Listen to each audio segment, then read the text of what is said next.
नमो ओम विष्णुपताय कृष्णप्रेष्ठाय बुदले श्रीमते जयपताक स्वामिनिधे नमने नमः आचार्य पदाय निधाय कृपपतायिने गौरगततामताय नगर ग्रामधारिणे नमो ओम विष्णुपताय कृष्णप्रेष्ठाय बुदले श्रीमते भक्ति वेदांत स्वामिनिधे नमने नमस्ते सारस्वते देवे गौरवाणी प्रचारिणे निर्विशेष शून्यवादी वाचात्य देशधारिणे जय श्री कृष्ण चैतन्य प्रभु नित्यानंद श्री अद्वैत गदाधर शिवाशादि गौर भक्त वृंदा हरे कृष्णा कृष्णा कृष्णा हरे हरे हरे राम राम राम हरे हरे ஹரே கிருஷ்ணா. இன்னைக்கு பகவத்கீதை 3வது அத்தியாயம் 14வது ஸ்லோகம். கரெக்டுங்களா மாதாஜி? அன்னாத் பவதி பூதானி பர்ஜன்யா தன்ன சம்பவः யக்ஞாத் பவதி பர்ஜன்யோ யக்ஞ கர்ம சமுத்பவः अन्नाद् भवन्ति भूतानि पर्जन्यात् न सम्भवः यज्ञात् भवति पर्जन्यो यज्ञ कर्म समुद्भवः. ஹரே கிருஷ்ணா. படிக்கிறீங்களா? படிக்கிறேன். மழையால் தோற்றுவிக்கப்படும் தானியங்களால் எல்லா ஜீவன்களின் உடல்களும் வாழ்கின்றன. யாகத்தால் மழையும் விதிக்கப்பட்ட கடமைகளால் யாகமும் உண்டாக்கப்படுகின்றன. பொருளுரை பகவத்கீதையின் மிகச்சிறந்த கருத்துரையாளரான ஸ்ரீல பலதேவ வித்யாபூஷணர் கூறுகிறார். அது படிங்க மாதாஜி.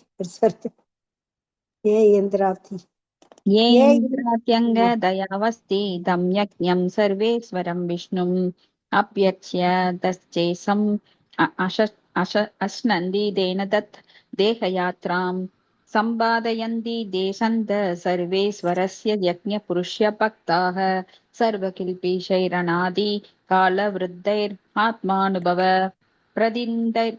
பிரதிந்தகைர் நிகிலை பாபைர் விமுச்யந்தே. எல்லா யாகங்களையும் அனுபவிக்கும் நபர் அல்லது யக்ஞ புருஷர் என்று அறியப்படும் முழுமுதற் கடவுளே எல்லா தேவர்களுக்கும் தலைவராவார். உடலின் அங்கங்கள் உடல் மொத்தத்திற்கும் சேவை செய்வதைப் போல தேவர்கள் அனைவரும் பகவானுக்கு சேவை செய்கின்றனர். இந்திரன், சந்திரன், வருணன் முதலிய தேவர்கள் உலக விவகாரங்களை நிர்வாகம் செய்வதற்காக இறைவனால் நியமிக்கப்பட்ட அதிகாரிகளாவர். அவர்களை மகிழ்விப்பதற்காகவும் காற்று, ஒளி, நீர் முதலானவற்றை அவர்களிடமிருந்து பெற்று உணவு தானியங்களை உற்பத்தி செய்வதற்காகவும் வேதங்கள் யாகங்களை விதித்துள்ளன. பகவான் கிருஷ்ணரை வழிபடும் போது அவரது வெவ்வேறு அங்கங்களான தேவர்களும் தானாகவே வழிபடப்படுகின்றனர். எனவே தேவர்களை தனியாக வழிபடும் அவசியம் ஏதும் இல்லை. இதன் காரணத்தால் கிருஷ்ண உணர்வில் உள்ள பக்தர்கள் உணவை கிருஷ்ணருக்கு படைத்த பின் உட்கொள்கின்றனர். இது உடலை ஆன்மீகத்தில் வளப்படுத்துகின்றது. இத்தகைய செயலால் உடலின் பழைய பாவ விளைவுகள் அழிவது மட்டுமின்றி ஜட இயற்கையின் எல்லா களங்கங்களில் இருந்தும் பூர்ண பாதுகாப்பு ஏற்படுகிறது. தொற்று வியாதி வேகமாக பரவும் போது தடுப்பு மருந்து உட்கொள்வதால் ஒருவன் அந்த தாக்கத்திலிருந்து தப்ப முடிகிறது. அது போலவே பகவான் விஷ்ணுவிற்கு அர்ப்பணம் செய்த உணவை நாம் உட்கொள்ளும் போது ஜட பாதிப்பை எதிர்ப்பதற்கு தேவையான சக்தி கிடைக்கிறது. இதை பின்பற்றுபவர்கள் இறைவனின் பக்தர்கள் என்று அழைக்கப்படுகின்றனர். எனவே கிருஷ்ணருக்கு அர்ப்பணம் செய்யப்பட்ட உணவை மட்டுமே உண்ணும் கிருஷ்ண பக்தர் ஆன்மீக தன்னுணர்வின் முன்னேற்ற பாதையில் தடங்கல்களாக உள்ள ஜட பாதிப்புகளை வெற்றி கொள்ள முடியும். மறுபக்கத்தில் இவ்வாறு செய்யாதவன் தனது பாவச் செயல்களின் அளவை அதிகரித்துக் கொண்டே சென்று இவற்றின் விளைவுகளை அனுபவிப்பதற்காக நாய், பன்றி போன்ற உடல்களை மறுபிறவியில் அடைகின்றான். இப்பௌதீக உலகம் முழுக்க முழுக்க களங்கங்கள் நிறைந்தது. பகவான் விஷ்ணுவின் பிரசாதத்தை உட்கொண்டு எதிர்ப்பு சக்தியை வளர்த்தவர் இதன் தாக்குதல்களில் இருந்து பாதுகாக்கப்படுகிறார். இம்முறையை பின்பற்றாதவரோ களங்கங்களுக்கு உட்படுத்தப்படுகிறார். தானியங்களும் காய்கறிகளுமே உணவுப் பொருள்களாகும். மனிதன் பலவிதமான தானியங்களையும் காய்கறிகளையும் பழங்களையும் உட்கொள்கின்றான். மிருகங்களோ புல், இலை, தானிய கழிவுகள் மற்றும் காய்கறி கழிவுகள் முதலியவற்றை உண்ணுகின்றன. மாமிசம் உண்ணும் பழக்கம் உடையவர்களும் மிருகங்களை உண்பதற்கு தாவரத்தின் உற்பத்தியையே நம்பி இருக்க வேண்டும். எனவே இறுதியில் பார்த்தால் நாம் மிகப்பெரிய தொழிற்சாலைகளை நம்பி வாழ்வதில்லை, விவசாய நிலத்தையே நம்பி வாழ்கிறோம். இத்தகைய விவசாய உற்பத்தி தேவையான அளவு மழையை நம்பி உள்ளது. இந்த மழை தேவர்களான இந்திரன், சூரியன், சந்திரன் போன்றவர்களால் கட்டுப்படுத்தப்படுகிறது. அவர்கள் அனைவரும் பகவானின் தொண்டர்களே. யாகங்களால் இறைவனை திருப்தி செய்ய முடியும். எனவே இவற்றை செய்யாதவன் பஞ்சத்தையே காண்பான். இது இயற்கையின் நியதி. எனவே யாகங்கள், குறிப்பாக இந்த யுகத்திற்கு பரிந்துரைக்கப்பட்டுள்ள சங்கீர்த்தன யாகத்தை நமது உணவு பற்றாக்குறையை தீர்ப்பதற்காகவாது செய்தே ஆக வேண்டும். ஹரேக்ஷா மாதாஜி. தேங்க்யூ மாதாஜி. கிருஷ்ணா, தேங்க்யூ மாதாஜி. இந்த ஸ்லோகம் அடிக்கடி சில பிரபுபாதரால் கோட் பண்ணப்படுற ஸ்லோகம். அன்னாத் பவந்தி பூதானி பர்ஜன்யா தன்ன சம்பவக யக்ஞாத் பவதி பர்ஜன்யோ யக்ஞக கர்ம சமுத்பவக. இது பைகாட் ஸ்லோகாலையும் ஒண்ணு. அப்போ மலையால தோற்றுவிக்கப்படும் தானியங்கள் எல்லா ஜீவன்கள் உடலிலும் வாழ்கின்றன. ஏன்னா நம்மளுக்கு இந்த ஜட உலகளை படைக்கும் போதே பகவான் நமக்கு வந்து அந்த பஞ்சபூதங்களாலான அந்த உடலுக்கு பசி அப்படிங்கிற ஒரு உணர்வையும் தூண்டுறாரு. அப்ப அந்த பசி எல்லாம் ஆன்மீக உலகத்துல கிடையாது. ஆன்மீக உலகத்துல தாகமோ பசியோல கிடையாது. அப்போ இங்க பசியால நம்ம, ஏன்னா இந்த 3 ஜான் வயிறு அப்படிங்கிறது ரொம்ப பசியால ஏங்கும். அது வந்து வாழ்க்கைக்கு இன்றியமையாதது இந்த உணவு, உடை, இருப்பிடம். இந்த 3 தவிர, ஏன்னா இப்ப எல்லாருக்குமே அதுக்கு மோஸ்ட்லி இருக்கு. யாருக்குமே உணவில்லாத மாதிரி நம்ம இந்தியால கேள்விப்படல. உடை இல்லாத மாதிரி யாருமே கிடையாது. அது போல இருப்பிடம் அப்படிங்கிறது வாடகைக்காவது இருப்பாங்க. அப்போ இங்க தானியங்கள் நமக்கு மழையால வருது. அது இருந்தா தான் நாம பசியை ஆற்ற முடியும். நம்மளுக்கு வேதங்கள்ல பரிந்துரைக்கப்பட்டிருக்கிறது தானியங்கள் மட்டும்தான். எங்கேயுமே நம்மளுக்கு ஆட்ட கோழி எல்லாம் வெட்டி சாப்பிடுங்கன்னு எங்கேயுமே சொல்லல. ஆனா நாவின் ருசிக்காக மக்கள் என்ன பண்றாங்கன்னா, ஆடு, கோழி என்ன வேணா கிடைச்ச சாப்பிடுறாங்க. முயல், பன்னி, நாய், என்ன என்ன ஜீவராசிகளை ஓடுறது, குதிக்கிறது, தாவறது, நீந்தறது அப்படின்னு சொல்லி எல்லாத்தையும் புடிச்சு கொண்டு சாப்பிடுறாங்க. ஆனா அது சொல்லப்படவே கிடையாது. ஏசு கிறிஸ்துவோட பைபிள் நூல்லையும் சொல்லல, குரான்லயும் சொல்லல. ஆனா அவங்க புதிய ஏற்பாடுன்னு புதுசா பண்ணிக்கிட்டாங்க. அவங்களுக்காகவே சட்டம் பண்ணிட்டாங்க. அந்த பழைய ஏற்பாட்டுல மிருகங்களை வதைக்க கூடாதுன்னு தான் சொல்லியிருக்காங்க. இப்படி யாகத்தால மழையும், விதிக்கப்பட்ட கடமைகளால் யாகமும் உண்டாகிறது. கடமை என்ன? நம்மளோட கடமை யாகம் பண்ணியே ஆகணும். யாகம், தானம், தவம் என்றுமே நிறுத்தப்படக்கூடாது அப்படின்னு பகவான் சொல்றாரு. சோ அப்போ நம்மளுக்கு இந்த இந்திரன், சந்திரன், வருணன் முதலான தேவர்கள் அவங்க எல்லாமே இந்த உலக விவகாரங்கள்ல நிர்வாகம் பண்றதுக்காக பகவானால அனுப்பப்பட்டவங்க. அவங்க கிட்ட இருந்துதான் நம்மளுக்கு காற்று, நீர், ஒளி அதெல்லாம் கிடைக்குது. அந்த தானியங்கள் எல்லாம் உற்பத்தி செய்து மறுபடியும் அதை யாகங்கள் மூலமாக தேவர்களுக்கு அர்ப்பணிக்கும் போது அவர்கள் கிருஷ்ணருக்கு அர்ப்பணித்து, இப்படி மேலிருந்து கீழே வரைக்கும் அது சுழன்று கொண்டே இருக்கிறது. இந்த யாக சக்கரமானது சுழன்று கொண்டே இருக்கிறது. அப்ப அப்படி வர்ற உணவை நாம் என்ன பண்ணணும்? கிருஷ்ணருக்கு அர்ப்பணிக்கணும். இப்பெல்லாம் யாகம்னா என்ன? சங்கீர்த்தன யஜ்ஞம். அப்படின்னா உணவுல எப்படி நம்ம உணவை எப்படி பகவானுக்கு அர்ப்பணிக்கிறது அப்படின்னா, டெய்லியும் ஆஃபர் பண்ணணும். நாம் சமைக்கிற உணவை கிருஷ்ணரோட நாமம் சொல்லிட்டே சமைக்கணும். சமைக்கிற அந்த உணவை ஆனியன் பூண்டு இல்லாம தான் பகவானுக்கு சமர்ப்பிக்கணும். ஆனியன் பூண்டோட சமர்ப்பிக்க கூடாது. அப்படி செய்யறவங்க தயவு செஞ்சு அத கொடுக்காம பால், பழம் அந்த மாதிரி கொடுங்க. ட்ரை ஃப்ரூட்ஸ் அந்த மாதிரி கொடுக்கலாம். ஆனா ஒன்ஸ் நீங்க செய்ய ஆரம்பிச்சிட்டீங்கன்னா, நான்வெஜ் செய்யற வீட்டுல அந்த பாத்திரங்கள்ல செய்யறத பகவானுக்கு படைக்க கூடாது. சோ அந்த பாத்திரங்களை நம்ம வந்து நல்லா வாஷ் பண்ணி கூட பகவானுக்கு சமைச்சு அர்ப்பணம் பண்ணலாம். எப்படின்னா கோமயம், அந்த பஞ்ச கவ்யம் அப்படின்னு சொல்லுவாங்க, அதை வச்சு வாஷ் பண்ணி அப்புறம் பகவானுக்கு படைக்கலாம். எல்லார் வீட்லயும் சாதம் வந்து பகவானுக்கு படைச்சு கூட எடுத்து வச்சுக்கோங்க. தீட்சை வாங்கினவங்க எல்லாம் கண்டிப்பா ஆனியன் பூண்டு இல்லாம தான் சமைச்சு பகவானுக்கு படைக்கணும். சோ பகவானுக்கு அது போகாவா வைக்கும்போது அது பிரசாதமா பகவான் சாப்பிடும்போது பிரசாதமா ஆகுது. அதை சாப்பிடும்போது என்ன ஆகுதுன்னா, நம்ம உணர்வு தூய்மை அடைகிறது. அந்த பாவ விளைவுகளை அவர் அகற்றி விடுகிறார். நாம பார்த்த அந்த தானியங்கள் எல்லாம் எப்படி வருது அப்படின்னு, அது ரொம்ப கஷ்டப்பட்டு அவன் அந்த நிலத்தை உழும்போது அங்க இருக்கிற மரம், செடி கொடிகளை எல்லாம் அகற்றி அந்த பூச்சி, புழு அதெல்லாம் வந்து செடிகளுக்கு மருந்து அடிச்சு அதையெல்லாம் கொன்னு அப்புறம் கஷ்டப்பட்டு அந்த தானியங்களை எடுத்து கால்ல மிதிச்சுதான் அவங்க எல்லாம் செய்வாங்க. அப்படியெல்லாம் வர்ற போது அந்த விவசாயி மனம் நொந்து கொடுப்பான். ஏன்னா விவசாயி இன்னைக்கு நிலைமை பார்த்தா எல்லாருக்கும் நஷ்டம்தான். பல புரோக்கர்கள் தான் இடையில சம்பாதிப்பாங்க. உழைப்பே இல்லாம சம்பாதிக்கிற ஆளுங்க தான் நிறைய. ஆனா கஷ்டப்பட்டு அந்த விளைச்சல் பண்றவனுக்கு ரொம்ப கம்மியான லாபம், இல்லைன்னா லாபமே கிடையாது, நட்டம்தான். அதனால மனம் நொந்து போய் அவன் கொடுப்பான். அது பல கை மாறி வரும். இப்படி வரும்போது கடைசியா வரும்போது நம்ம கிட்ட அந்த தானியம் பூச்சி புழு இருந்தா கூட அதை கழிஞ்சு அதை சுத்தம் பண்ணும்போது அந்த உயிர்கள் எல்லாம் கொல்லப்பட்டு அப்புறம் நம்ம அடுப்புல போடுறோம். அப்படி சமைத்து வர்றது பல பாவங்களை, அந்த மன வருத்தங்களை தாங்கி வந்திருக்கு. அந்த உணர்வு அது கண்டிப்பா பதிஞ்சிருக்கும். அப்ப அதை எப்படி டைரக்டா சாப்பிட்டா பாவம் தான் வரும். அதனால அதை பகவானுக்கு வைக்கும்போது அதை கிளீன் பண்ணி கொடுக்கிறார். அந்த பாவங்களை அகற்றி நமக்கு சுத்தமாக்கி கொடுக்கிறார். அதான் பிரசாதம் அப்படின்னு சொல்லப்படுது. நீங்க வீட்டுல செஞ்சு பாருங்க, அதே சாப்பாடு தான் கோயில்ல செஞ்சிருப்பாங்க, பிரசாதம். அதை வாங்கி சாப்பிடும்போது வீட்டுல செஞ்ச அளவுக்கு டேஸ்ட் அங்க வீட்டுல செஞ்ச டேஸ்ட் கம்மியா இருக்கும், கோயில்ல செஞ்சது நல்ல டேஸ்டா இருக்கும். எப்படி கோயில்ல செஞ்சா மட்டும் இவ்வளவு டேஸ்டா இருக்கு? ஏன்னா அது உண்மையான இறை உணர்வுடன் செய்யப்படுகின்றது.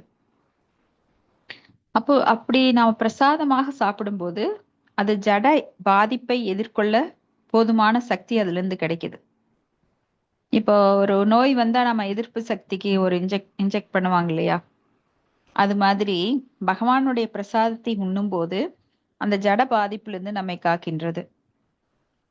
இவ்வாறு செய்யாதவன் தனது பாவச் செயலின் அளவை அதிகரித்துக் கொண்டே சென்று இறுதியில் அதை அனுபவிப்பதற்காக நாய் பன்றி போன்ற பிறவியை எடுக்கின்றான், மறுபிறவி எடுக்கிறான்.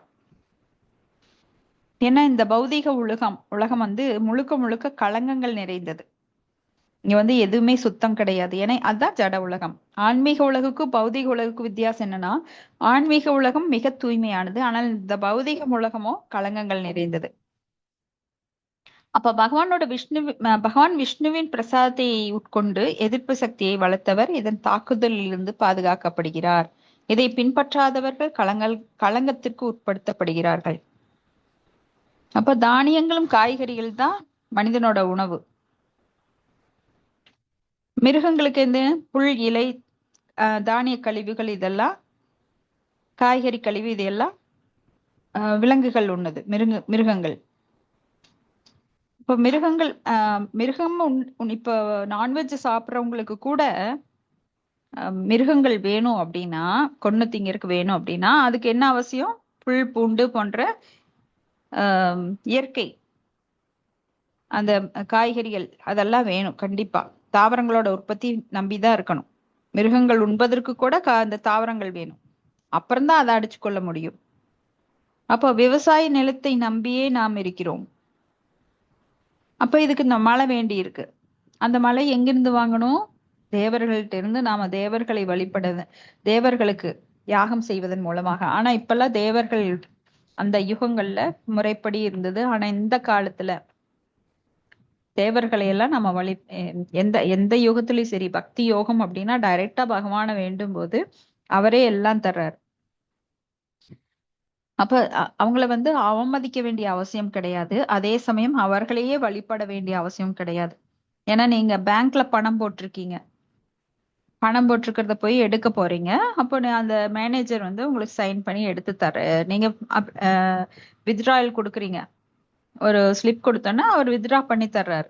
அதுக்காக ஆஹா ஆண்டவனே நீதான் கொடுத்த அப்படின்னு அவர் காலில் விழ மாட்டோம். ஏன்னா அது உங்க பணம் தான். அது போல நீங்க செய்கின்ற புண்ணியங்களை அதுக்கு தகுந்தாற் போல இந்த தேவர்கள் உங்களுக்கு நற்பலனை அளிப்பாங்க.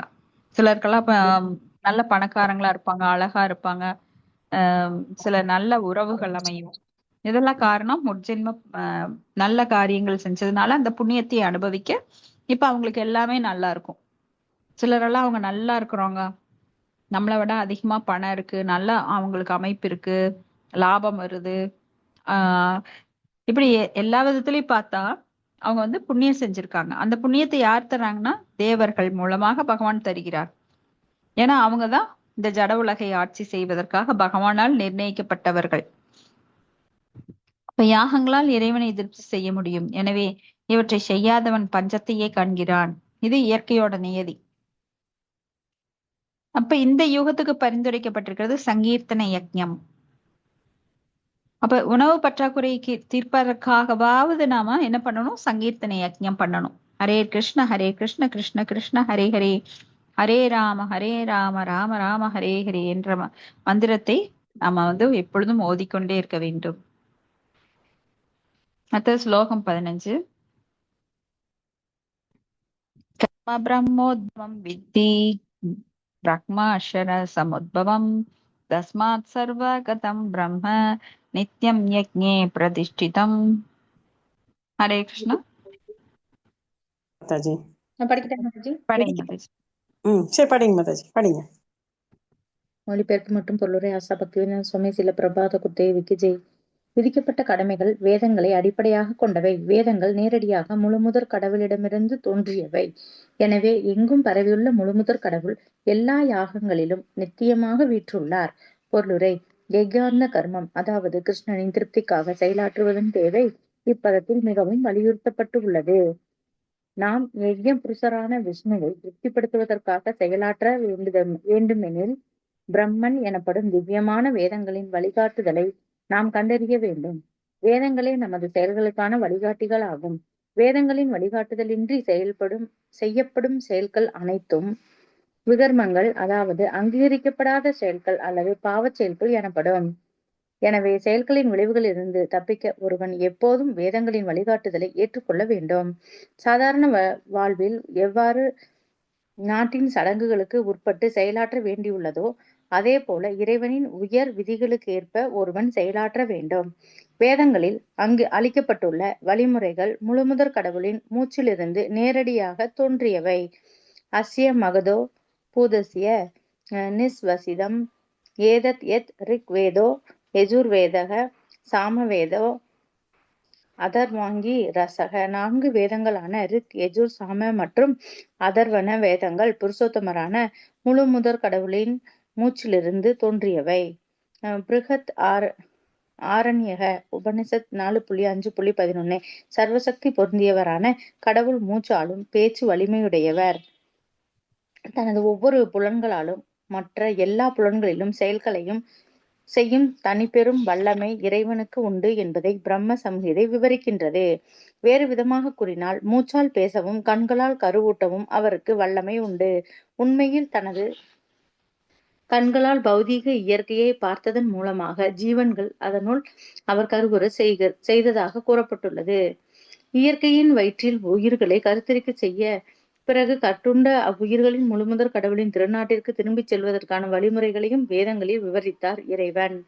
பௌதீக இயற்கையின் வசப்பட்டுள்ள கட்டுண்ட ஆத்மாக்கள் அனைவரும் புலனின்பத்தை மிகவும் விரும்புகின்றனர் என்பதை நாம் எப்போதும் நினைவில் கொள்ள வேண்டும். ஆனால் திரிபடைந்த நமது இச்சைகள் எல்லாம் பூர்த்தி செய்து இன்பம் என்று நினைப்பவற்றை எல்லாம் அனுபவித்து தீர்த்த பின்னர் கடவுளிடம் திரும்பும்படியாக வேத விதிகள் அமைக்கப்பட்டுள்ளன. கட்டுண்ட ஆத்மாக்கள் முக்தி அடைவதற்கு இது ஒரு வாய்ப்பாகும். எனவே கட்டுண்ட ஆத்மாக்கள் அனைவரும் கிருஷ்ண உணர்வுடையவர்களாகி யஜ்ஞ வழிமுறையை பின்பற்றி முயற்சி செய்ய வேண்டும். இதுவரை வேத நெறிகளை பின்பற்றாமல் இருந்தவர்களும் கிருஷ்ண உணர்வின் கொள்கைகளை ஏற்றுக்கொள்ளலாம். அதன் தளத்திலிருந்து வேத யாகங்கள் அல்லது கர்மங்கள் செயலாற்ற முடியும். ஓம் தத்து. ஹரே கிருஷ்ணா மாதாஜி. தேங்க்யூ மாதாஜி. தேங்க்யூ மாதாஜி. விதிக்கப்பட்ட கடமைகள் வேதங்களை அடிப்படையாக கொண்டவை. விதிக்கப்பட்ட கடமைகள் வேதங்களை அடிப்படையாக கொண்டவைன்னா நாம எதை எடுத்துக்கலாம்? சொல்லுங்க பார்க்கலாம். 4 ஒழுக்க கட்டுப்பாடுகள் மாதாஜி.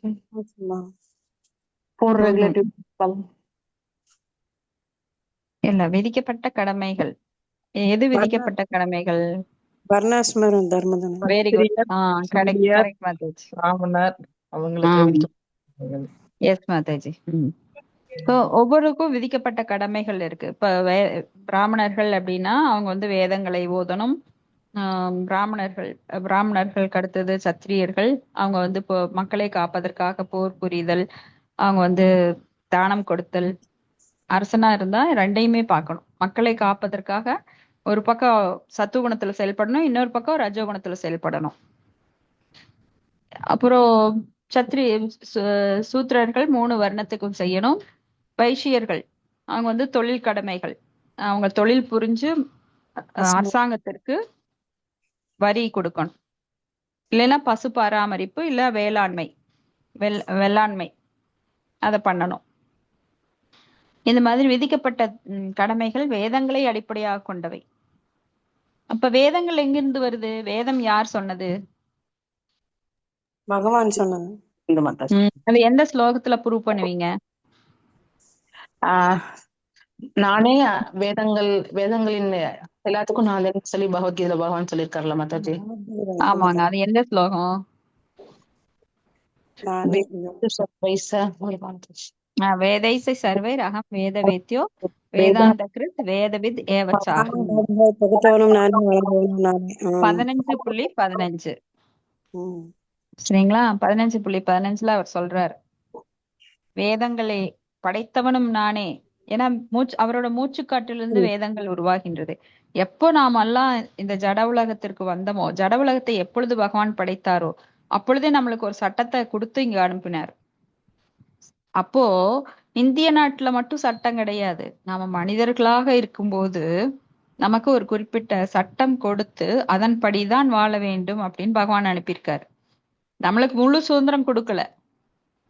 ஏன்னா நம்ம பகவானோட அங்கத்துணுக்கு அப்படிங்கிறனால பகவானுக்கு சுதந்திரம் இருப்பதால் நமக்கும் அதுல பகவானை போலவே ஒரு சிறு சுதந்திரம் இருக்கு. ஆனா அந்த சுதந்திரத்தை பயன்படுத்தி நான் அனுபவிக்கணுங்கிற ஆசையில இங்க வந்துட்டேன். ஆனா முழுசா எல்லை மீறி போகக்கூடாது, அதுக்கும் ஒரு எல்லை இருக்கு அப்படின்னு சொல்லி பகவான் வேதத்தை கொடுத்திருக்காரு, வேதங்களோட சட்டத்தை. இப்ப திருடணும்னு ஆசைப்பட்டா எல்லாரையும் துன்புறுத்தி திருடி நான் அனுபவிக்கணுங்கிறது அந்த சட்டத்துல இல்ல. நீ அனுபவிக்கணுமா, கொலை பண்றியா, அதுக்குரிய பாவத்தை நீ ஏத்துக்கோ. ஆடு மாடெல்லாம் அடிச்சு சாப்பிடுறியா, அதுக்குரிய பாவத்தை ஏத்துக்கோ. அப்படிதான் நீ அனுபவிக்கணும் தப்பா நினைச்சீன்னா அதற்குரிய தண்டனையும் உண்டு. இதுதான் சட்டம். பகவான் இப்படித்தான் ஜட உலகுல சட்டம் போட்டு நம்மளை அனுப்புனாரு. சும்மா கைத்து இப்போ கிணத்துக்குள்ள இறக்கியிருக்காரு அப்படின்னா கைத்தை கட்டிதான் அனுப்பியிருக்காரு. ஒரு எல்லை வரைக்கும் தான் உன்னால போக முடியும், அதுக்கப்புறம் நான் இழுத்துருவேன், நீ ஒரு எல்லை மீறி போனீனான்னு சொல்லி சட்டத்தை கொடுத்திருக்காரு. அப்ப வேதங்கள் அனைத்தும் அவரால் இயற்றப்பட்டவை. வேதங்களால் புரிந்து கொள்ளப்பட வேண்டியவரும் அவரே. வேதங்கள் அனைத்தையும் புரிந்தவரும் அவரே. யாராலே புரிய முடியாது, ஏன்னா வேதமெல்லாம் கடல் மாதிரி. அந்த வேதங்களோட சாரம் எது?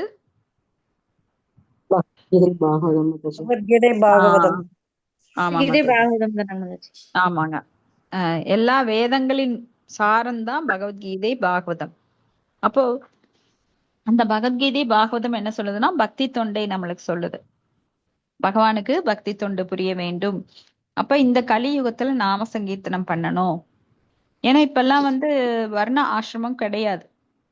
அப்ப நம்ம தொழில் கடமை என்ன நாம உணர்வுக்கு தகுந்த மாதிரி எந்த தொழில் செய்தாலும் பகவானை சென்ட்ரலைஸ் பண்ணி பண்ணணும். அத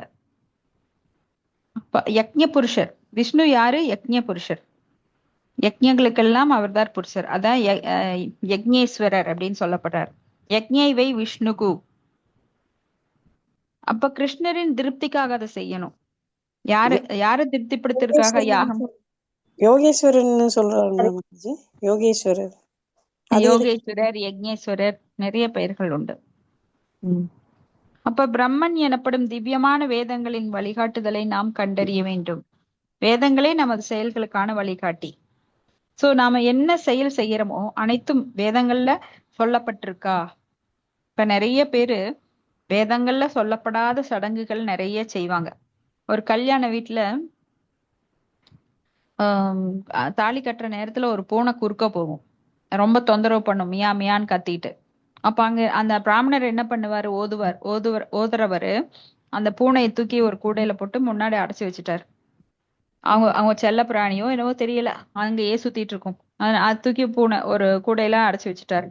அப்ப இத பாத்துட்டு இருந்த அந்த பெண்ணு, மணப்பெண், அவங்க அடுத்தது தன்னுடைய மகளுக்கு கல்யாணம் பண்றாங்க.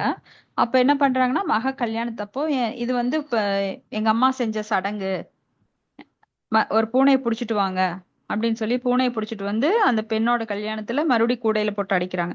இதெல்லாம் அர்த்தமற்ற செயல்கள். யாரோ ஒருத்தர் செஞ்சாங்க, ஆனா அர்த்தமே தெரியாது, அதை நானும் திருப்பி செய்யறேன். இப்படித்தான் வேதங்கள்ல சொல்லப்படாத பல விஷயங்கள் நாளாக என்னாச்சு, அது முளைச்சு பெருசாயிருச்சு. நிறைய பேர் நிறைய செயல்களை செய்ய ஆரம்பிச்சிட்டாங்க.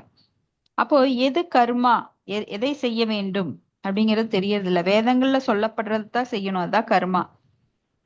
இல்லை இல்லை என்றால் அது விக்கர்மா. விக்கர்மானா அங்கீகரிக்கப்படாத பாவச் செயல்கள். வேதங்கள்ல சொல்லப்படாததெல்லாம் அங்கீகரிக்கப்படாத பாவச் செயல்கள். அப்ப செயல்களின் விளைவுகளிலிருந்து தப்பிக்க ஒருவன் எப்போதும் வேதங்களின் வழிகாட்டுதலை ஏற்றுக்கொள்ள வேண்டும். செயல்களின் விளைவுகளிலிருந்து எப்படி தப்பிக்கிறது? அதுதான் அகர்மா. இப்ப நல்லா புரிஞ்சுக்கோங்க. கர்மா அப்படின்னா செயல். செயலுக்கு என்ன ஆகும்? ஒரு செயலை செய்தால் நம்மளுக்கு அதனோட பலன் கிடைக்கும். எப்படி கிடைக்கும்? பிளஸ் ஆர் மைனஸ், புண்ணியமோ பாவமோ கிடைக்கும். ஆனா அதுக்கு என்ன ஆகும்? புண்ணியம் கிடைச்சாலும் நீங்க மறுபடியும் பிறப்புங்கிற சிக்கல்ல வந்து விழுகணும். புண்ணியத்தை நான் அனுபவிக்கணும், அதுக்காக நான் மறுபிறவி எடுத்து வர்றேன். அப்ப என்னாகும்? பாவம் கூடவே வரும். தெரிந்தோ தெரியாமலோ நம்ம பாவம் கண்டிப்பா செய்வோம். நடக்கும் போதும், மூச்சு எடுக்கும் போதும், இன்னும் பல செயல்கள்ல நம்ம பாவம் செஞ்சே ஆகணும். நம்ம இப்ப பேசுறோம், நல்ல விதமா தான் பேசுவோம். ஆனா உங்களுக்கு மனசுல என்னை தப்பா பேசிட்டான்னு ஒரு அபிப்பிராயம் நம்மள மேல ஒரு குற்ற உணர்வு, குற்றம் சொல்லுவாங்க இல்லைங்களா? தெரிஞ்சோ தெரியாமலோ நம்ம பலர் மனசை காயப்படுத்துற மாதிரி இருக்கும் அதெல்லாம். சோ இந்த மாதிரி பாவ விளைவுகள் நிறைய வரும். நடக்கும்போது எறும்ப கொள்றோம், கரப்பான்பூச்சி, பல்லி, கொசு, வண்டு, பூச்சிகள், அரிசி பருப்பு களையும் போது இப்படி நிறைய கொன்னுதான் ஆகணும், வேற வழி இல்ல. சோ இந்த பாவங்கள் எல்லாம் நம்மளுக்கு தானா வருது, வேணும்னு போய் தேடுறது இல்ல. அது தவிர பல பாவங்கள் நம்ம பண்றோம். அம்மா அப்பாவை பேசுறது, சரியா கவனிக்காதது, யாருகிட்டயாவது சண்டை போட்டு அவங்கள நோகடிக்கிறது, மானசீக குற்றம் நிறைய பண்ணுவோம். மனசாலேயே நிறைய குற்றம் பண்ணிருக்கிறோம். சோ இப்படி நிறைய குற்றங்கள், பாவ செயல்களை நம்ம செய்யறோம். அதெல்லாம் தெரியாம பண்றதுதான். நிறைய தெரிஞ்சு பண்றது, தெரியாம பண்றது நிறைய இருக்கு. இப்படி பாவ செயல்களை நாம அனுபவிக்க வேண்டி வரும். பிறவி எடுக்கும் போது கண்டிப்பா புண்ணியம் வரும், பாவம் வரும். ஒண்ணு மட்டுமே வராது. எவ்வளவு ஜாக்கிரதையா இருக்கிறவனுக்கு கூட புண்ணியம் மட்டும் வராது, பாவம் சேர்ந்து வரும். அதுதான் இந்த ஜட உலகம். அப்ப அதனோட விளைவுகள் வராம இருக்கணும்னா நாம என்ன பண்ணணும்? எல்லா செயல்களையும் பகவானுக்கு அர்ப்பணிக்க வேண்டும். கிருஷ்ணருக்காக செய்யணும். நான் இப்ப சாப்பிட்றேன்னா பிரசாதமா சாப்பிட்றேன், சமையல் செய்யறேன்னா பகவானுக்காக செய்யறேன், வீடு வேணுமா பகவானுக்காக இந்த வீட்டை நான் கட்டுறேன். நிறைய பேர் அத பக்தர்களை கூப்பிட்டு அங்க கீர்த்தனம் பண்ணி பிரசாதம் கொடுத்து அந்த வீடே கோயிலா இருக்கணும். வீடு நான் மட்டும் வாழ்றேன், எனக்கு மட்டும்தான் சொந்தம், வீட்டுக்குள்ள யாரையும் விட மாட்டேன், வந்தா குப்பையாகும், செவரெல்லாம் அழுக்காகும், இப்படிப்பட்டவங்க நிறைய இருக்காங்க. வீட்டுக்குள்ள யாரையும் விட மாட்டாங்க. ஆனா பக்தர்களை வரவேற்பதற்காகத்தான் இந்த வீடு. பக்தர்களை கூப்பிட்டு கூப்பிட்டு அங்க நிறைய கீர்த்தனம் பண்ணி அவங்களுக்கெல்லாம் பிரசாதம் கொடுத்து, வைஷ்ணவர்களுக்கு ஆஹ் பிரசாதம் கொடுக்கறது ரொம்ப பெரிய புண்ணியம், பக்தி புண்ணியம். அதுக்கு கிருஷ்ணருக்காக பண்ணும்போது அதனோட விளைவுக்கு இருக்காது. அதனால உங்களுக்கு பக்தி கூடிட்டே போகும், அந்த ஞானம் வளர்ந்துட்டே போகும். சோ பல சூட்சுமமான விஷயங்கள், எந்த செயலை செய்ய வேண்டும், எது கர்மா, எது அகர்மா, எது விக்கர்மா அப்படின்னு தெரிஞ்சு பண்ணணும். இப்ப செயல்களின் விளைவிலிருந்து தப்பிக்க ஒருவன் எப்போதும் வேதங்கள் வழிகாட்டுதலை ஏற்றுக்கொள்ள வேண்டும். சாதாரண வாழ்வில் எவ்வாறு நாட்டின் சட்டங்களுக்கு உட்பட்டு செயலாற்ற வேண்டியுள்ளதோ அதே போல் இறைவனின் உயர் விதிகளுக்கு ஏற்ப ஒருவன் செயலாற்ற வேண்டும். சோ சாதாரணமா நம்ம இந்திய நாட்டு சட்டப்படி நாம இடது பக்கம் டிரைவிங் பண்ணணும், இல்ல வலது பக்கம் தான் பண்ணுவேன் நான் அப்படின்னா அடிச்சு அந்த இடத்துலயே ஸ்பாட் அவுட் ஆகணும். நடு ரோட்ல தான் நடப்பேன் அப்படின்னாலும் முடியாது. எனக்கு சுதந்திரம் இருக்கு, நான் என்ன வேணா பண்ணுவேன், என் வீட்டுக்குள்ள போகாம அடுத்த வீட்டுல போவேன் அப்படின்னா அங்க இருக்கிறவன் பிடிச்ச உதச்சு அனுப்புவான். இது எதுக்குடா இந்த வீட்டுக்குள்ள திறந்த வீட்டுல நாய் மாதிரி வர்றேன்னு, இல்லைங்களா? இப்படி நம்ம ரிக்கி, அசுர், சாம, அதர்வண வேதங்கள் 4 வேதங்கள் இருக்கு. அதெல்லாம் பகவானோட மூச்சுக்காற்றுல தோன்றியது.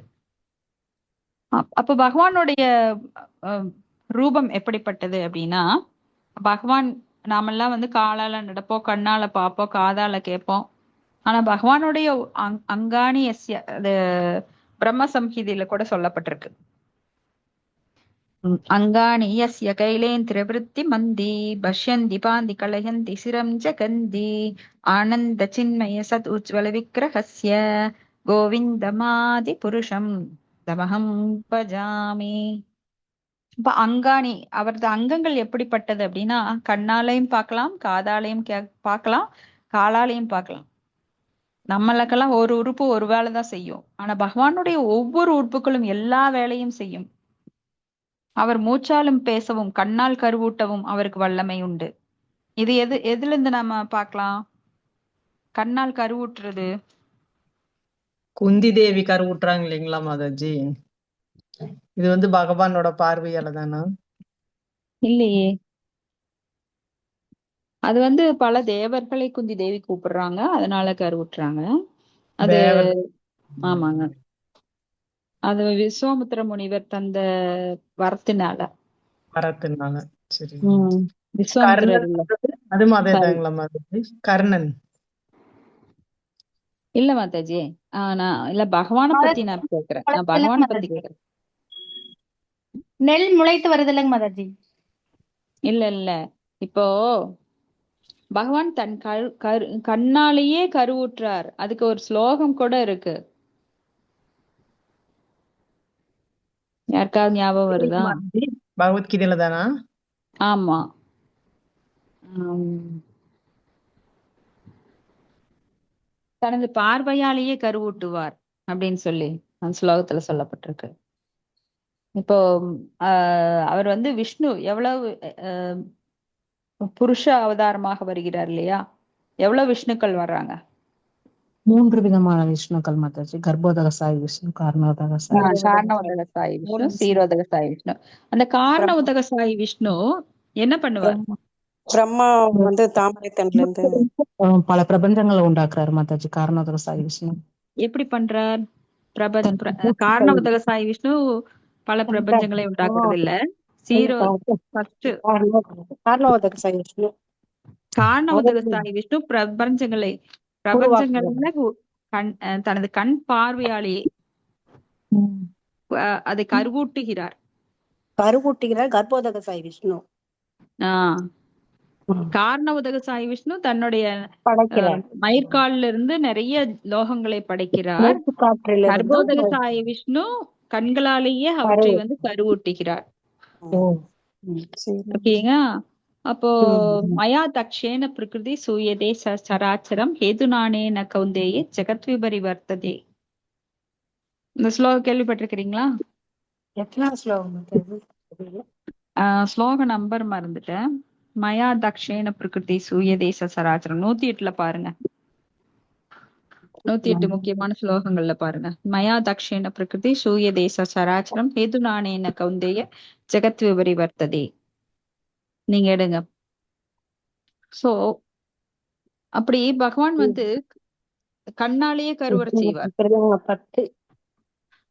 இப்ப இயற்கையின் வயிற்றில் உயிர்களை கருத்தரிக்க செய்த பிறகு, இயற்கையின் வயிற்றுலன்னா இந்த பூமி தேவி இருக்காங்க இல்லையா, அப்படியே ஒவ்வொரு கோள்கள் அதனோட வயிற்றுல உயிர்களை கருத்தரிக்க செய்த பிறகு, இப்ப பூமினா அவங்க வந்து தாய்க்கு ஒப்பிடுறாங்க, பூமி தாய். அப்ப பகவான் யாரு? விஷ்ணு. அந்த பூமி தாயே கருத்தரிக்க செய்யறார். கண்கள் 9.10ங்களா? 9.9 10 ரெண்டும் போட்டிருக்காங்க. சரிங்க. அதனோட மீனிங் வாசிங்க பார்க்கலாம். குந்தியின் எனது சக்திகளில் ஒன்றான இந்த ஜடையற்கை எனது மேற்பார்வையில் செயல்பட்டு அசைகின்ற மற்றும் அசையாதவற்றை எல்லாம் உண்டாக்குகின்றன. அதன் ஆணைப்படி இந்த தோற்றம் மீண்டும் மீண்டும் படைக்கப்பட்டு அழிக்கப்படுகின்றது. எனது மேற்பார்வையாலேயே. மேற்பார்வையில். சோ பகவான் பார்த்தாலே போதும், அந்த இயற்கையின் வயிற்றில் உயிர்களை கருத்தரிக்க செய்த பிறகு கட்டுண்ட அவ்வுயிர்கள் முழுவதற் கடவுளிடம் திரும்பி செல்வதற்கான வழிமுறையும் வேதங்களில் விவரித்திருக்கிறார். சோ நம்ம அவங்க அனுப்பிட்டா அதுக்குரிய எக்ஸிட்டும் தந்துடுறாரு. எதுல? வேதங்கள்ல. நீங்க எப்படி வெளியில வரணும் இந்த உலகத்துல இருந்து. பல பேருக்கு இந்த ரகசியம் தெரியறது கிடையாது, குழம்பி போயிடுறாங்க. இந்த உலகத்திலிருந்து தப்பிச்சு போக தெரியாம, இந்த உலகம்தான் உண்மை நினைச்சு இங்கேயே சாப்பிட்டு படுத்துட்டு உடலுறவு கொண்டு குழந்தைகளை பெத்துக்கிறது, இதுதான் உலகம் நினைச்சுக்கிறாங்க. உண்மையான உலகம் இது இல்லைன்னு நிறைய பேருக்கு புரியறதே இல்லை. இதுதான் பெரும் அதிசயம். ஏன்னா அந்த மாயை வந்து அவங்கள கண்ணை கட்டி போட்டுருது. அந்த உண்மையை புரிஞ்சுக்கணும்னா பக்தர்களோட சங்கத்துல சேரணும். பக்தர்கள் மட்டும்தான் வழிகாட்ட முடியும், வேற யாராலையும் வழிகாட்ட முடியாது. நீங்க IAS IPS எங்க போனாலும், எந்த ஒரு கம்ப்யூட்டர் இன்ஜினியரிங் படிச்சாலுமே, ஞானிகளும் வழிகாட்ட முடியாது, யோகிகளும் வழிகாட்ட முடியாது, பக்தர்கள் மட்டும்தான் வழிகாட்ட முடியும். இங்கிருந்து எப்படி தப்பிச்சு போறதுங்கிறக்குரிய வழியை பக்தர்களோட சேர்ந்து இந்த பகவத்கீதை பாகவதம் எல்லாம் படிச்சு அதுக்கப்புறம் தான் நாம தெரிஞ்சுக்க முடியும். அப்ப திரிபடைந்த நமது இச்சைகளை எல்லாம் பூர்த்தி செய்து இன்பம் என்று நினைப்பவற்றை எல்லாம் அனுபவித்து தீர்த்த பின்னர் கடவுளிடம் திரும்பும்படியாக வேத விதிகள் அமைக்கப்பட்டுள்ளன. ஏன்னா நாமெல்லாம் இங்க அனுபவிக்கின்ற ஆசையில தொப்புன்னு விழுந்துட்டோம். எங்க? பெரும் கடலுக்குள்ள. நீச்சல் தெரிஞ்சவனால கூட நீந்தி கடக்க முடியாத இந்த கடலுக்குள்ள விழுந்திருக்கிறோம். அப்ப ரொம்ப கஷ்டம். கடலுக்குள்ள விழுந்தா அதுல எவ்வளவு ஆபத்துகள் இருக்கும் தெரியும் இல்லையா எல்லாருக்கும்? கடல் எவ்வளவு பெருசு, நாம எவ்வளவு பெருசு. அப்ப பகவான்கிட்ட எப்படி திரும்பி போறது? எல்லா ஆசைகளை அனுபவித்து தீர்த்த பின்னர் இன்பம் என்று நினைப்பவற்றை. நிஜமா இங்க இன்பமே கிடையாது, இது துக்காலயம். ஆனா நம்ம என்ன நினைக்கிறோம்? எனக்கு கார் கிடைச்சா இன்பம், வீடு கிடைச்சா இன்பம், இடம் கிடைச்சா இன்பம், திருமணம் ஆனா இன்பம், இப்படி நிறைய கனவுகள் நம்ம கிட்ட இருக்கு. டாக்டர் ஆனா இன்பம். யாராவது இந்த உலகத்துல நான் கவலையே கிடையாது, எல்லாமே எனக்கு இன்பம் தானே யாராவது ஒருத்தர் சொல்லிட்டா நான் இப்பவே சூசைட் பண்ணிடுறேன். யாராவது அப்படி இருக்கீங்களா? இல்ல சொன்னவங்க யாராவது இருக்காங்களா? உங்களுக்கு தெரிஞ்சு இந்த உலகத்துல இன்பம் எல்லாமே இன்பம், நான் பிறந்ததுல இருந்து இறக்குற வரைக்கும் பாருங்க இன்பம் தான் அப்படின்னு யாராவது சொன்னா முட்டாள்கள் யாராவது இருக்காங்களா? முட்டாள் கூட சொல்லல. எல்லாரும் முட்டாள்களா தான் வந்திருக்கிறோம் இங்க, கடவுளை திரும்பி பார்க்காம. ஆனா எல்லாத்துக்குமே துன்பம் இருக்கு. ஆமா, ஏன்னா உடல்னு எடுத்துக்கிட்டா குழந்தையில இருந்து பாருங்க, குழந்தை எப்படி வருது? ஆஹாஹா நான் வெளியில வந்துட்டேன்னு சிரிச்சிட்டு வருதா? அழுதுட்டேதான் பிறக்குதுங்க, பிறக்கையிலேயே. அழுதுட்டே பிறக்குது. சாகும்போது எப்படி சாகுறோம்? அழுகிறோம். அழுதுட்டு சாகிறது இல்ல, கஷ்டப்பட்டு சாகுறோம். ரொம்ப நம்மளால கஷ்டப்பட்டு சாகுறோம். கஷ்டப்படுறவங்க அழுவாங்க, ஆமா நம்ம கஷ்டப்பட்டு சாகுறோம். ஆமா, அழுதுட்டு சாகுறவங்களும் இருக்காங்க, கஷ்டப்பட்டு சாகுறவங்களும் இருக்காங்க. ஆனா சிரிச்சிட்டு சாகுறவங்க யாராவது இருக்காங்களா? இல்லைங்க மாதாஜி. பக்தர்கள் கூட கஷ்டப்பட்டு தான் சாகுறாங்க ஆமா. இல்லைங்களா? உடல்னு எடுத்தா அவங்களுக்கு தலைவலி வராம யாருக்காவது இருக்கா? காய்ச்சல் வராதவங்க யாராவது இருக்காங்களா? ம். சோ டெய்லி பிரச்சனை. ஒரு வயசுக்கு மேல மோஷன் போறதுல இருந்து எல்லாமே பிரச்சனை இல்லைங்களா? ஒரு ஏஜ் வரைக்கும் அந்த செல் எல்லாம் வளர்ந்துட்டு வரும், செல்ஸ் எல்லாம் கூடிட்டே வரும் ஒரு 20 வயசு வரைக்கும். அதுக்கப்புறம் ஒரு 25 வயசு 30 வயசுக்கு ஆனப்புறம் செல் எல்லாம் ஒன்னொன்னா ஃபால் ஆயிட்டே வரும், ஒவ்வொரு செல்லா இறந்துட்டு வரும். அப்படி இறக்கும் போதுதான் நம்மளுக்கு கண் பார்வை குறையுது, காது கேட்கறது குறையுது, முட்டு வலி, நரம்பு வலி, இடுப்பு வலி, அந்த வலி, கை வலி, கால் வலின்னு எல்லா வலியும் சேர்ந்துருது. அப்புறம் நிறைய பேருக்கு பிரச்சனைகள், நடந்தா கால் வலி, உட்கார்ந்தா இடுப்பு வலி இல்லைங்களா? சோ இதுல கேன்சர் வியாதி, விதவிதமா வியாதி. அந்த காலத்துல எல்லாம் வியாதிகள் ஒரே ஒரு டாக்டர் தான் இருப்பாரு. டாக்டர் போறீங்களான்னா எங்காவது ஒரு மூலையில ரொம்ப தூரம் போகணும் டாக்டர் கிட்ட போறதுக்கு. இப்பெல்லாம் மூளைக்கு மூளை டாக்டர். அது டாக்டர்னா ஒரு டாக்டரா? ஸ்பெஷலிஸ்ட்னு சொல்லி அப்ப எத்தனை வெரைட்டி டாக்டர் இருக்காங்க. கண்ணுக்கு தனியா டாக்டர், பல்லுக்கு தனியா டாக்டர், நரம்புக்கு தனியா டாக்டர், ஹிருதயத்துக்கு தனியா டாக்டர், மூளைக்கு தனியா டாக்டர். ஒவ்வொரு பார்ட்டா பிரிச்சு வச்சு அதுக்கு ஸ்பெஷலிஸ்ட். அதுக்கு தனித்தனியா மெஷின் போட்டு நம்ம போனோம்னா நம்ம சொத்தையே புடுங்கறதுக்கு ரெடியா உட்காந்துருப்பாங்க. நீங்க உள்ள போயிட்டு வெளியில வரக்குள்ள நீங்க சேர்த்தி வச்ச காசுல கால்வாசி போயிரும். கடைசி காலத்துல உங்களுக்கு சோறு போடணும்னா உங்களுக்கு கண்டிப்பா ஏதாவது பெரிய அமௌண்டா வச்சுக்கணும். அப்பதான் உங்களுக்கு பசங்க எல்லாம் சோறு போடுவாங்க. காசு இல்லைன்னா உங்களை மதிக்கிற கூட ஆளு கிடையாது. இது நம்ம காலங்காலமா பாக்குறது இல்லைங்களா? வயசானா எல்லாமே மதிப்பும் போயிரும், நம்ம எதுவும் பேச முடியாது. நம்ம அமைதியா உட்காண்ற வரைக்கும் சோறாதும் கிடைக்கும், ஏதாவது பேசுனீங்கன்னா அவ்வளவுதான், அது கட் ஆயிரும். சோ இந்த மாதிரி உலகமே கட்டுண்ட ஆத்மாக்கள் நாம் எல்லாருமே. அப்போ எல்லாருமே கிருஷ்ண உணர்வுடையவர்களாக யக்ஞ வழிமுறைகளை பின்பற்ற முயற்சி செய்ய வேண்டும். இதுவரை வேத நெறிகளை பின்பற்றாமல் இருந்தவர்களும் கிருஷ்ண உணர்வின் கொள்கைகளை ஏற்றுக்கொள்ளலாம். அதன் தளத்திலிருந்து வேத யாகங்கள் அற்றது கர்மங்களை செயலாற்ற முடியும். ஓ இங்க இந்த திரிபடைந்த இச்சைகள், திரிபடைந்த அப்படின்னா என்ன? இப்ப பால் இருக்கு, சுத்தமா இருக்கு, அதுல கொஞ்சம் ஏதாவது தூசுப்பட்டா என்ன ஆகும்? திரிபடைஞ்சிரும். அது போல நம்மளுடைய ஆத்மா வந்து சத்து சித்து ஆனந்தமானது. ஆனா அந்த திரிபடைந்த நிலையில என்ன ஆகுதுன்னா நம்மளுக்கு இந்த உலகமானது உண்மையா தெரியுது. ஆனா இது பொய். எத்தனை பேருக்கு இது புலப்படும்? பக்தியில வராதவங்களுக்கு கொஞ்சம் கூட புரியாது. இந்த உலகம் வந்து துக்காலயம், இங்க வந்து கஷ்டத்தை அனுபவிக்க வந்திருக்கிறோம் அப்படிங்கிறது. எல்லாருமே நினைக்கிறாங்க இங்க இன்பத்தை அனுபவிக்க வந்திருக்கிறோம். ஆஹா, ஓடி ஓடி சம்பாரி, அவனை ஏமாத்தி இவனை ஏமாத்தி அடிச்சு புடுங்கி சேர்த்தி வச்சு கோடிக்கணக்கா சேர்த்தி அனுபவிக்கலாம் அப்படின்னு வர்றப்ப வயசாகி போயிடும். அப்புறம் சாப்பிடக்கு சுகர் வந்துடும், ஸ்வீட்டு சாப்பிட முடியாது. கஷ்டப்பட்டு சம்பாதிப்பான், அனுபவிக்கணும்னு நினைக்கிற நேரத்துல அவனுக்கு சுகர் வந்துடும், ஹார்ட் அட்டாக் வந்துடும், பல பிரச்சனைகள் வரும் உடம்புல. நிறைய அவங்க பேர் பார்த்துருக்கீங்க இல்லையா? சம்பாரிச்சதே அவங்க அனுபவிக்க முடியாம போயிருவாங்க. ஆமாங்க. நிறைய சம்பாதிக்கலாம்னு ஓடி ஓடி ஓடி ஓடி உடம்பு உழைப்ப எல்லாம் இது பண்ணிருவாங்க. அத யார் பிடுங்கி திம்பாங்கன்னா மனைவி, மக்கள், மகன், மகா எல்லாம் பிடுங்கி திம்பாங்க. இவர் வந்து உட்கார்ந்து பார்த்துட்டே இருப்பாரு. சரி, ரிட்டையர்மெண்ட் எடுத்துட்டு மகங்கிட்ட ஒப்படைச்சிட்டு சாப்பிடலாங்கிறப்ப இவருக்கு சுகர் வந்துடும், சாப்பிட முடியாது எதுவுமே. சோ இப்படிதான் எல்லார் பொழப்பும் போயிட்டு இருக்கு. ஆனா உண்மையில இந்த இந்த உலகம் துக்காலயம், அசாஸ்வதம், அனித்தியம். சேர்த்திட்டு எல்லாம் எடுத்து பாருங்க. நித்தியமான்னு கேட்டா கிடையாது, அனித்தியம். சாஸ்வதம் அப்படின்னா கிடையாது, அசாஸ்வதம். சோ இங்க எதுவுமே நிலை இல்லை. ஆனா நாம என்ன நினைக்கிறோம், எல்லாம் நிலையா இருக்கு, நான் அனுபவிப்பேன் அப்படின்னு கோட்டை கனவு கோட்டையில மிதக்கிறோம். ஒரு குழந்தை போய் மணல் கட்டி கடற்கரையில விளையாடும் பாருங்க, அத வந்து பெருசா நினைச்சிட்டு இருக்கோம். பெரிய வீடு கட்டிட்டு நாளே வந்து அப்படியே அடிச்சுட்டு போயிடும். அது போல இயற்கையோட சட்டம் இருக்கு பாருங்க. நாம எப்பெல்லாம் நம்ம ரொம்ப நல்ல நிலைமையில இருக்கிறோம்னு நினைக்கிறோமோ அடுத்ததே ஒரு புயல் வரும். இப்படித்தான் ஸ்ரீலங்கால வந்து அந்த யுத்தம் நடந்தது இல்லைங்களா?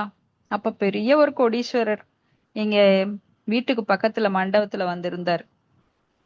அவர் வந்து ரொம்ப பெரிய கோடீஸ்வரர், பெரிய கார் எல்லாம் நிறைய, அவர் வீட்டுல 5-6 கார் நிக்கும். ஆனா ஒரே நாள்ல அகதியா இங்க வந்தாரு. அவருக்கு தூங்கவும் முடியல, கொசு தொல்லை, அவரால் டைஜஸ்ட் பண்ணவே முடியல, மனவேதனை. அத்தனை சொத்தையும் விட்டுட்டு மனைவி மக்கள் எல்லாம் மடிஞ்சிட்டாங்க. ஒரு மனுஷனுக்கு எப்படிதான் இருக்கும்? அத்தனை சொத்தையும் விட்டுட்டு ஒரு ரொம்ப நிராதரவா, அவருக்கு சாப்பிட கொடுத்தாலும் பிடிக்கல, சாப்பிட முடியல அவரால. சோ எத்தனை கனவு கண்டுட்டு மனுஷங்க இருக்காங்க. ஒரு நிலநடுக்கம் போதும், ஒரு கொரோனா போதும். கோவிட் பீரியட்ல பாத்தீங்கன்னா பிணங்களை சொந்தக்காரங்கள கூடவே போக முடியல, அனாதையா அப்படியே தூக்கிட்டு போய் புதைச்சாங்க. குழி வெட்டி 1 இல்ல 10 12 சேர்த்து புதைச்சாங்க. கொத்து கொத்தா மக்கள் மடிஞ்சாங்க. எந்த நேரத்துல எது வருதுன்னு தெரியாது. சுனாமி டைம் பாத்தீங்கன்னா அதே மாதிரி வாக்கிங் போறவங்க அந்த இடத்துல இருந்தவங்க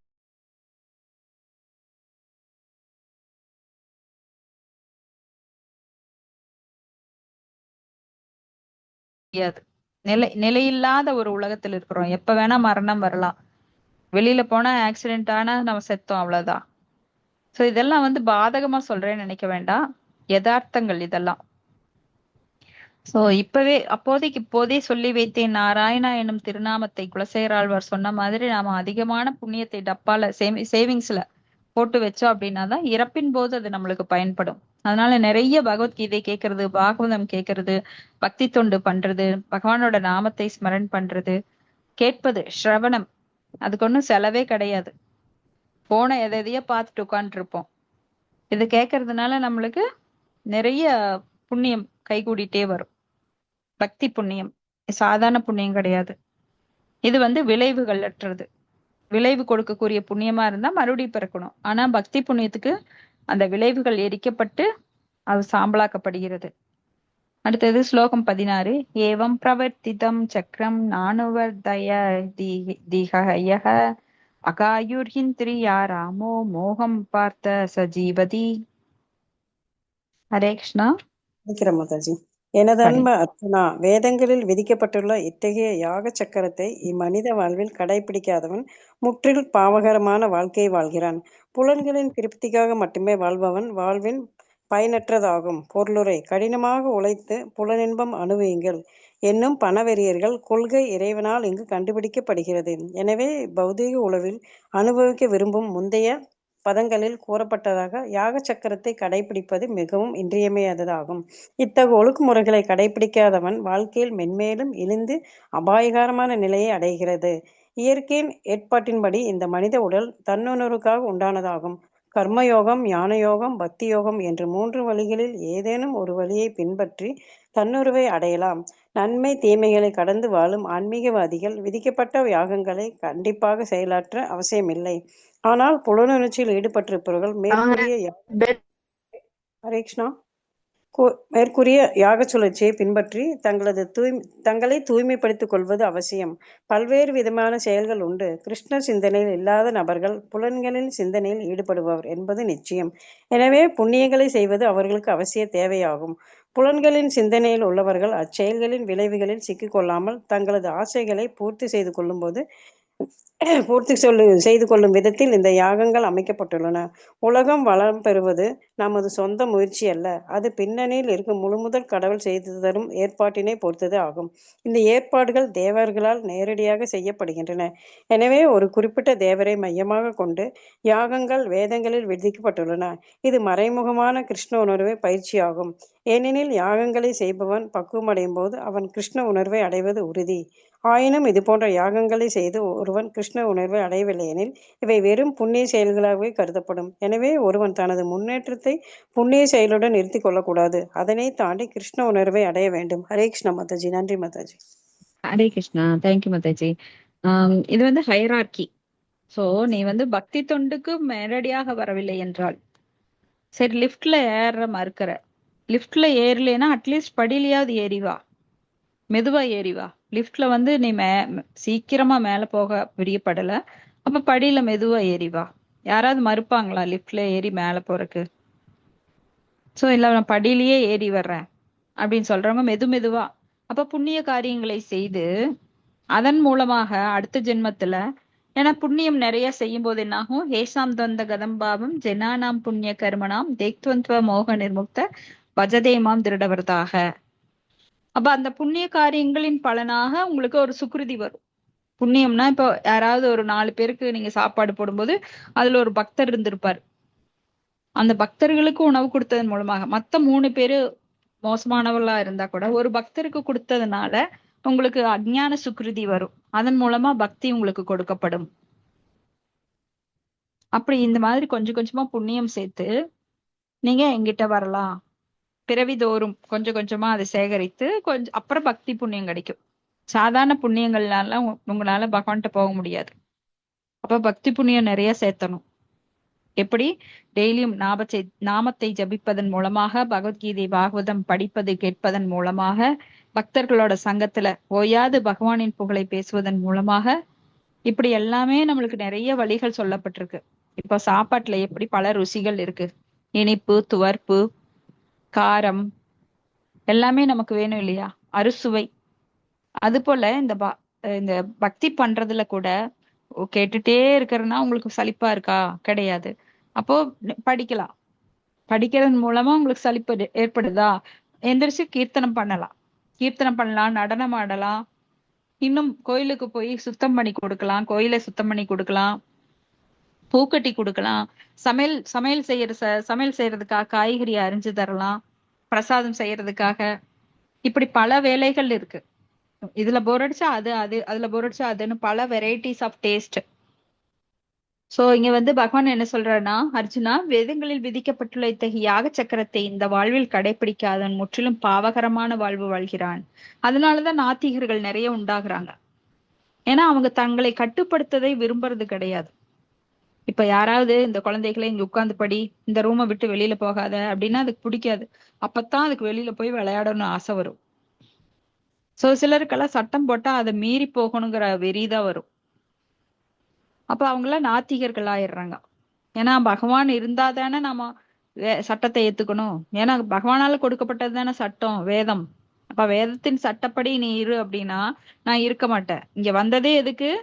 பகவானை புறந்தள்ளி அனுபவிக்கிறதுக்காக. பகவானை போல நானும் அனுபவிக்கணும், நானே கட்டுப்பாட்டாளனா இருக்கணும், நானே அனுபவிப்பாளனாக இருக்கணும், அகம் கர்த்தா அகம் போக்தா, அந்த நிலையில தான் நம்ம இங்க வந்திருக்கிறோம்.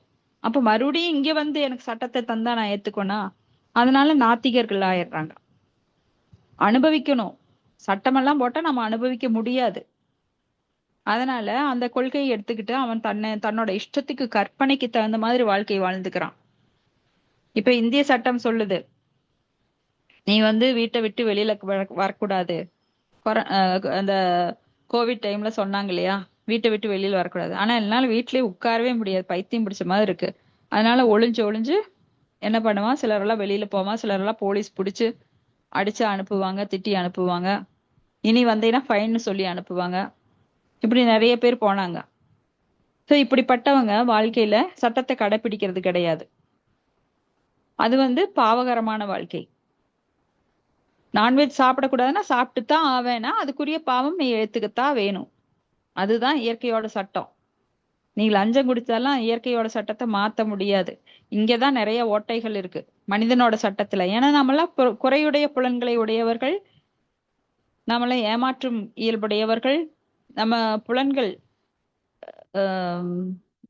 மாயைக்கு உட்பட்டது.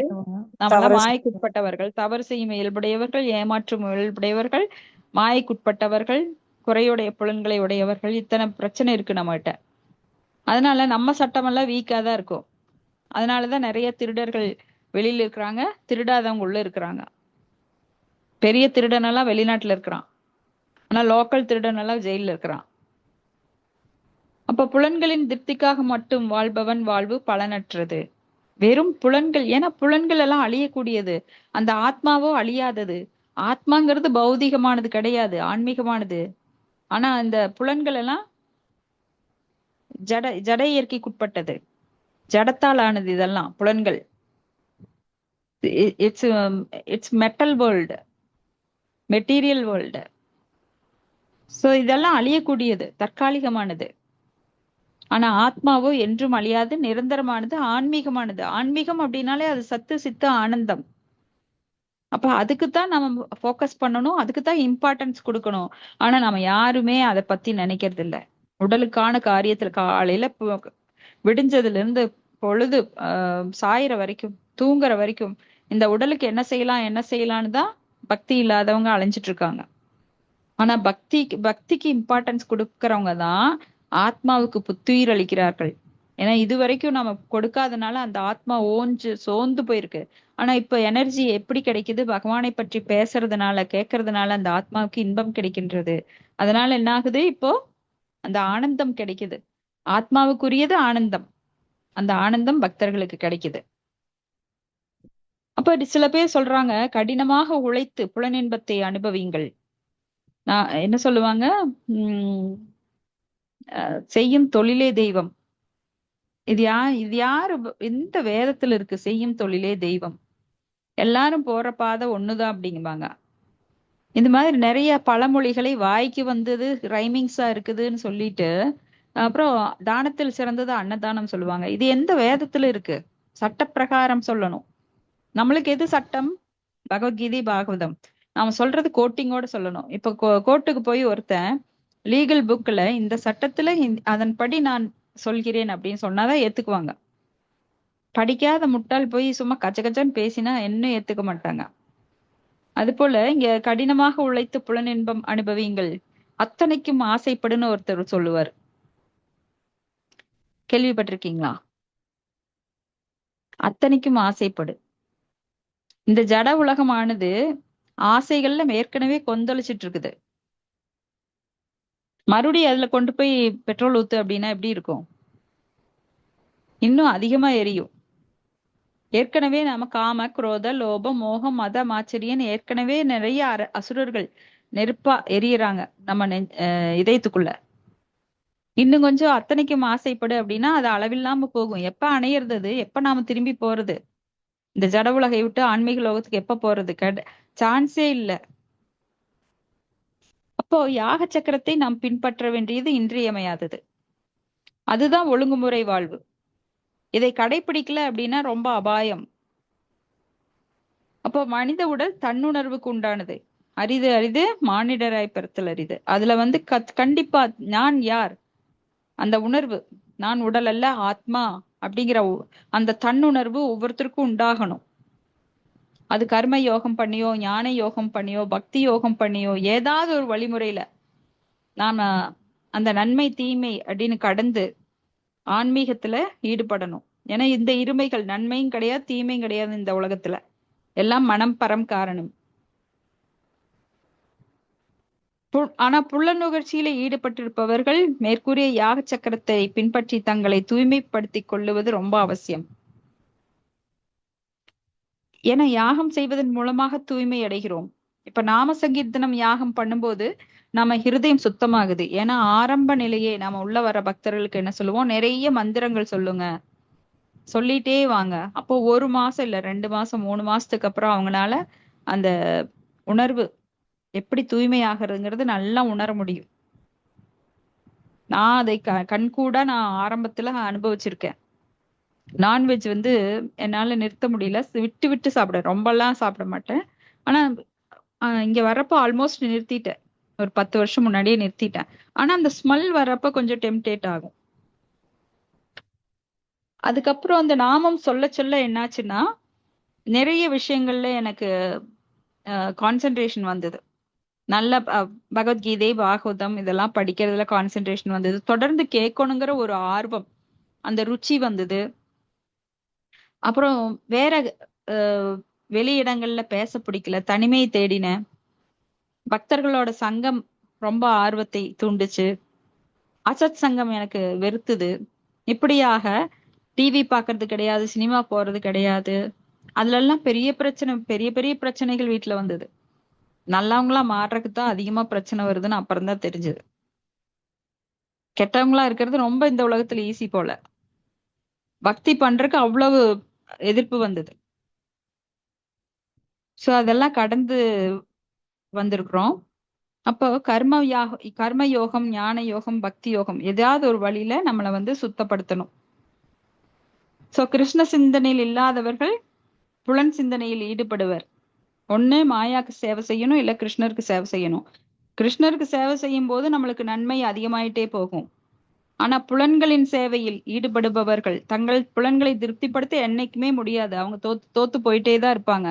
இருந்தாலும் கீழே கீழே தான் போக முடியும். எல்லாருமே இன்பத்தை நாடுறோம். எங்கே ஆனந்தம் கிடைக்கும், எங்கே இன்பம், எங்கே இன்பம், அது இங்க கிருஷ்ணரே இன்பத்தின் இருப்பிடம் அப்படிங்கிறது நிறைய பேருக்கு தெரியாம இல்லாத இடத்துல தேடிட்டு இருக்காங்க. பெட்ரோல் பங்க்ல போய் ஆப்பிள் ஜூஸ் கேட்டா கிடைக்குமா? அங்கதான் இப்படித்தான் தேடிட்டு இருக்காங்க நிறைய பேர். இன்பம் எங்கே, இன்பம் எங்கேன்னு கண்ட இடத்துல தேடிட்டு இருக்காங்க. ஆனா உண்மையான இன்பம் எங்க இருக்கு? கிருஷ்ணர்கிட்ட இருக்கு. கிருஷ்ணரே இன்பத்தின் இருப்பிடம். ஸ்ரீல பிரபுபாதர் எழுதியிருக்காரு, அந்த புத்தகத்தை வாங்கி படிங்க. சோ புலன்களின் சிந்தனையில் உள்ளவர்கள் அச்செயல்களின் விளைவுகளில் சிக்கிக்கொள்ளாமல் தங்கள் ஆசைகளை பூர்த்தி செய்து கொள்ளும் விதத்தில் இந்த யாகங்கள் அமைக்கப்பட்டுள்ளன. ஏன்னா புலன்கள் செயலை நிறுத்த முடியாது. நான் பேச்ச நிறுத்த அப்படின்னா நிறுத்த முடியுமா?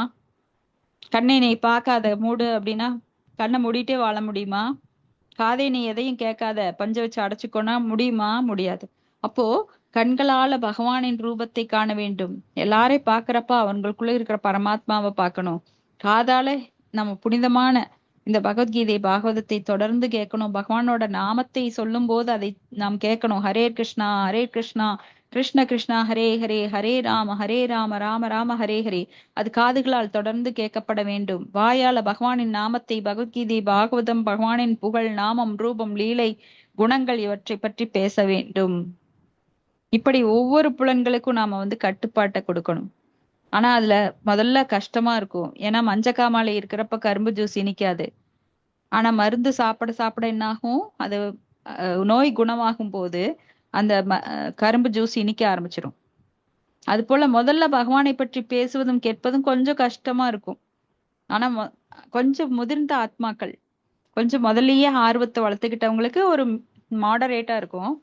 ஆனா ரொம்பவே கீழ்நிலையில் இருக்கிறவங்கள கூப்பிட்டு வந்து ரொம்ப கம்பல் பண்ணி கேளுங்க கேளுங்கன்னா அது ரொம்ப கஷ்டப்பட்டு கேட்பாங்க. அப்புறம் கொஞ்சம் கொஞ்சமா அந்த நோய் குணமாக குணமாக அந்த சுவை கிடைக்க கிடைக்க அவங்களால கேட்காம இருக்க முடியாது. பகவத்கீதையோ பாகவதமோ கேட்காம இருக்க முடியாது. அந்த டைமுக்கு டான்னு வந்து கேட்பாங்க, நாமம் சொல்லுவாங்க. பக்தர்களோட சங்கம் எடுத்துக்கிறதுல அவங்களுக்கு ரொம்ப டேஸ்ட் அதிகமாகும். மற்றவர்களுடன் வேண்டாத பேச்சு பேசுறாங்கல்ல, இந்த டீ கடையில உட்காந்து அரசியல்வாதிக பேசுறது, நடிகைகளை பத்தி பேசுறது, குங்குமம் குமுதம் ஆனந்த விகடன் படிக்கிறது, நியூஸ் பேப்பர் படிக்கிறது எல்லாம் வேண்டாத விஷயங்களை தவிர்த்து விடுவார்கள். அப்ப டிவி பார்க்க மாட்டாங்க. நம்ம பக்தர்கள் எல்லாம் அவ்வளவுதான். அந்த நிறைய பேர் நம்மளுக்குள்ள இருக்கிறவங்க அதெல்லாம் பார்த்துட்டு இருந்தவங்க தான். டிவி நாடகங்கள்லாம் பார்த்துட்டு இருந்தவங்க. ஆனா இப்பெல்லாம் நம்மளால பார்க்கவே முடியாது அந்த கன்றாவிய. பார்க்க சொல்லி உட்கார வச்சா கூட, நம்மள கட்டி போட்டு உட்கார வச்சா கூட நம்ம பிச்சுட்டு ஓடிடுவோம். இந்த ஏன்னா நம்ம சுவை அதிகரித்து விட்டது. உயர்ந்த சுவை கிடைத்த ஒருவன் தாழ்ந்த சுவையில் தன்னை ஈடுபடுத்திக் கொள்ளுவதில்லை. பகவானை பற்றி கேட்பது படிப்பதெல்லாம் உயர்ந்த சுவை. அந்த தாழ்ந்த சுவை நம்ம கட்டாயப்படுத்தினா கூட நம்மளுக்கு வேண்டான்ட்டு போயிடுவோம். சோ ஒரு குறிப்பிட்ட தேவரை மையமாக கொண்ட யாகங்கள் வேதங்களில் விதிக்கப்பட்டுள்ளது. இது மறைமுகமான கிருஷ்ண உணர்வு பயிற்சி. ஏன்னா கிருஷ்ண உணர்வுக்கு நேரா வராதவங்க, லிப்ட்ல ஏற முடியாதவங்க, அந்த தேவர் வழிபாடுல யாகங்கள்ல ஈடுபட்டு அவன் பக்குவம் அடையும் போது கிருஷ்ண உணர்வை அடைவது உறுதி. ஏன்னா எல்லாருக்குமே ஃபர்ஸ்ட் ஸ்டாண்டர்டு, செகண்ட் ஸ்டாண்டர்ட்னு நிறைய ஸ்டாண்டர்ட்ஸ் இருக்கு. எல்லாருக்குமே ஒரே பாடத்தை கொடுக்க முடியாது.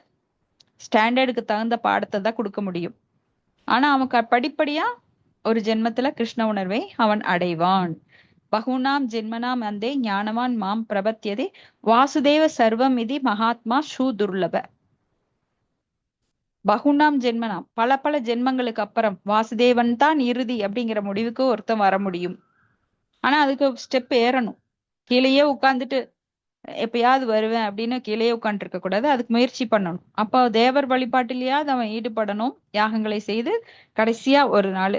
ஏன்னா எப்படி இருந்தாலும் நம்ம போய் ஆகணும். எங்க? கிருஷ்ண உணர்வுக்கு. அதுதான் மேல்படி. யோகா லேடர்ல பாத்தீங்கன்னா அந்த ஹைரார்கி கீழே பலன் கருதும் கர்ம காண்டம், பலன் கருதும் யோகத்துல ஈடுபட்டு, அப்புறம் ஞான யோகம், அப்புறம்